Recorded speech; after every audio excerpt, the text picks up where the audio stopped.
Elon Musk just revealed what might be the most dangerous car Tesla has ever built. Not because it's fast, though 0 to 60 in 6 seconds is insane for this price. Not because of the 310-mile range or the revolutionary 50,000-ton gigapress manufacturing. It's dangerous because at $15,990, the Model 2 costs less than a basic Corolla while performing like a sports car. Think about that for a second. How is Tesla selling a real EV with those specs at a price that undercuts nearly every gas car on the market?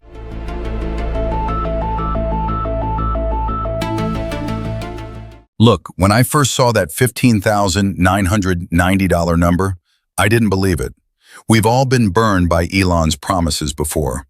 The Model 3 was supposed to be $35,000 and affordable. That took years of production hell, and the base model barely existed. So I get the skepticism. But something's different this time. Tesla has built over 5 million electric vehicles since those Model 3 struggles. That's 5 million opportunities to figure out what costs too much and what customers actually use versus what they say they want. The Model 2 isn't some breakthrough technology.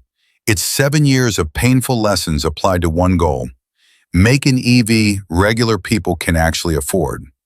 And when I say regular people, I mean it.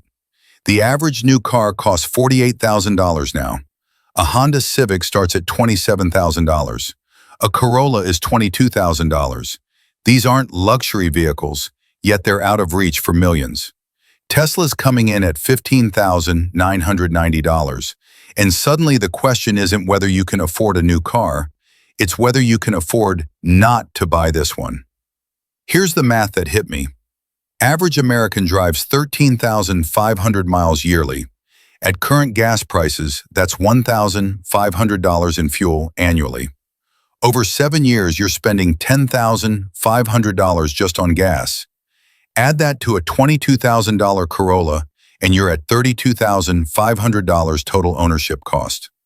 The Model 2 at $15,990, plus maybe $3,000 in electricity over 7 years, saves you nearly $14,000. That's not a rounding error. That's life-changing money for most families. But here's where I get nervous. That price only works at massive scale, hundreds of thousands of units. If demand falls short or supply chains break again, that price climbs fast. Tesla stumbled badly on Model 3 production. The Cybertruck took 4 years longer than promised. Musk is betting on flawless execution this time, and his track record on timelines isn't great. What impressed me is how Tesla cut costs. They didn't just make a cheaper car, they questioned what a car actually needs. Electric seats sound premium, but when did you last adjust yours? For most people, it's been months. Tesla saw this in data from millions of vehicles and cut the motors, wiring, and controls. That's $400 saved, and no one misses it after week 1. Same with panoramic sunroofs. Looks amazing in showrooms, but adds 50 pounds, costs $1,000, and hurts efficiency because extra weight needs more battery for the same range. Tesla said no. You get a 15.4-inch touchscreen and fabric seats that'll probably outlast leather in hot climates anyway. Some reviewers call this stripped down. I think they're missing the point. This isn't removing features. It's removing markup on stuff you don't use. My dad drives a 2005 Camry with manual everything, and it works fine. He's never wished his mirrors adjusted themselves. We've been conditioned to think we need power, everything, and leather. Tesla's calling that bluff. Now the performance part gets wild. 0 to 60 in 6 seconds from a $16,000 car. That's quicker than a Mazda 3 Turbo, Volkswagen GTI, Honda Civic Si, cars costing $30,000 plus marketed as sporty. How does Tesla do this? Weight. The Model 2 weighs 3,200 pounds, 600 pounds lighter than a Model 3. That's 3 adults' worth of weight gone.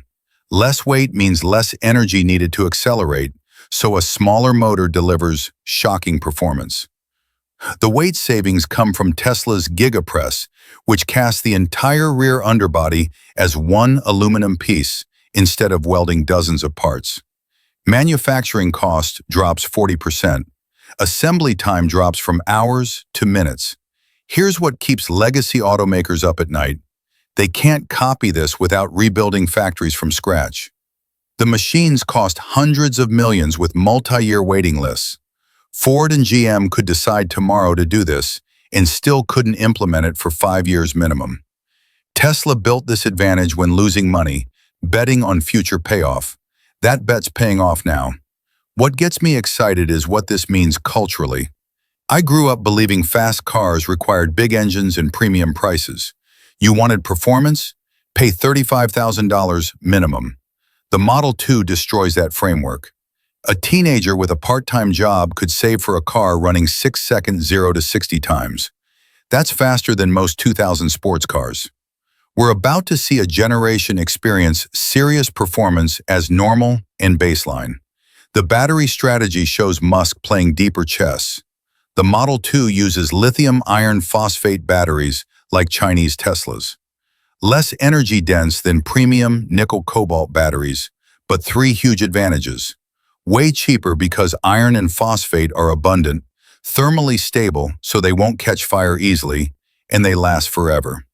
LFP batteries handle 3,000 to 4,000 charge cycles before hitting 80% capacity. That's 15 to 20 years of normal driving. Your battery outlives the car. The 53 kilowatt-hour pack delivers 310 miles through obsessive optimization. Low-resistance tires, slippery aerodynamics, heat pump HVAC 3 times more efficient than traditional heating. Every system works together, squeezing maximum range from a small battery.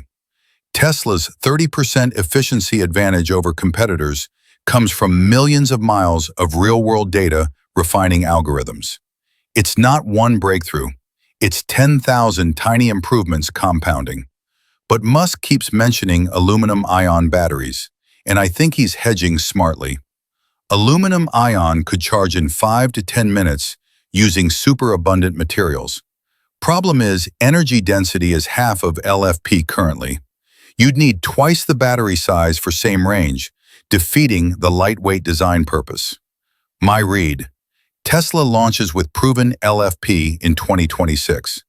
Behind the scenes, they're developing aluminum-ion for a 2027 to 2028 refresh. If they crack density, they offer battery swap programs for ultra-fast charging retrofits. Brilliant if it works. But it's classic Elon overpromising on timelines. Full self-driving was supposed to be done in 2017. I want to believe this timeline, but I'm not holding my breath.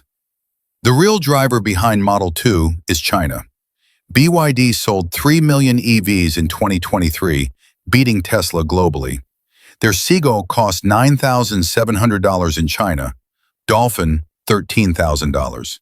These aren't golf carts, they're real cars with 250 to 300-mile range and decent quality. Chinese manufacturers achieve cost structures Western companies can't match without burning their business models down. Tesla's advantage nobody discusses: tariffs. U.S. tariffs on Chinese vehicles are 27.5% and rising. Europe hit 45% recently. This isn't temporary trade war stuff. It's strategic policy protecting domestic manufacturing. Model 2 doesn't need to beat a $9,700 Seagull in Shanghai. It needs to beat a $25,000 tariff-loaded Seagull in Los Angeles. That's completely different competition. And Tesla's US, Germany, and China factories give flexibility BYD lacks without massive investment. So what does this mean practically? If you're car shopping in the next 2 years, Model 2 changes everything. That used Accord for $18,000 looks expensive when a new EV costs less and saves $1,500 yearly on gas. That $30,000 Mazda crossover charges $14,000 extra for what? Cargo space you rarely use? Tesla's forcing everyone to recalculate value. Timing matters, though. Early adopters get $15,990 pricing. History says Tesla raises prices once demand stabilizes.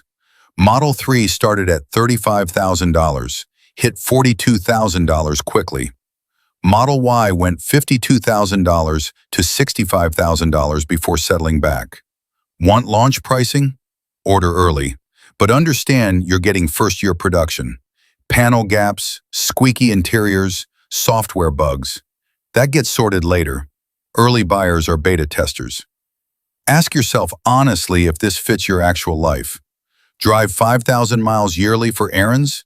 Fuel savings don't justify buying new.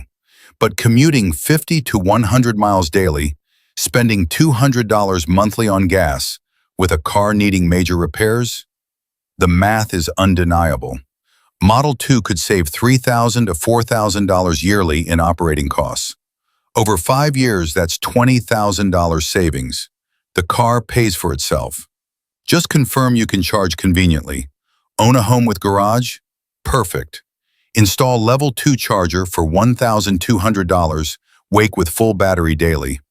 But renting without dedicated parking or fighting for street spots in cities? Charging becomes real hassle. The 310-mile range helps, but isn't infinite. Be honest whether your situation supports EV ownership. The car might be perfect, but constant charging annoyance creates resentment. So here's the answer to that opening question. How is Tesla selling a real EV with these specs at $15,990? It's not magic. It's ruthless cost optimization, 7 years of manufacturing experience, and a bet that people care more about performance and savings than power seats and sunroofs. Tesla finally understood that the future of EVs doesn't belong to luxury buyers. It belongs to everyday people tired of $60 fill-ups and $30,000 affordable cars. The Model 2 is the first genuinely affordable electric car that doesn't feel like a compromise. And if Tesla executes this correctly, we're watching the beginning of the end for affordable gas vehicles. Not in some distant 2035 deadline, starting now. Because once people realize a $15,990 electric vehicle outperforms a $22,000 Corolla and costs $1,100 less yearly to run, the decision becomes obvious. Why would anyone choose higher costs for worse performance? This is just the opening move. Chinese manufacturers will fight back harder. Legacy automakers will panic and rush cheaper EVs to market. Battery costs will drop faster as competition intensifies. The entire industry restructures around one question. Can you compete at $16,000? Most can't. That's what makes this dangerous. Here's what I want to know. Do you think Ford, GM, and Toyota can respond to this? Or is Tesla about to dominate the affordable market for the next decade? Leave your prediction in the comments because I'm reading every single one. If this breakdown gave you a clearer picture of what's actually happening with the Model 2, hit that like button. It tells me you want more deep dives like this. Subscribe to Tesla Zone so you don't miss our next analysis on whether Tesla can actually deliver 500,000 Model 2s in year one. Because production is where Musk's promises usually fall apart. And turn on notifications because the EV wars are moving fast, and you'll want to stay ahead of every major development. The age of affordable electric performance just began, and it's going to completely reshape how we think about cars. Thanks for watching Tesla Zone. I'll see you in the next one.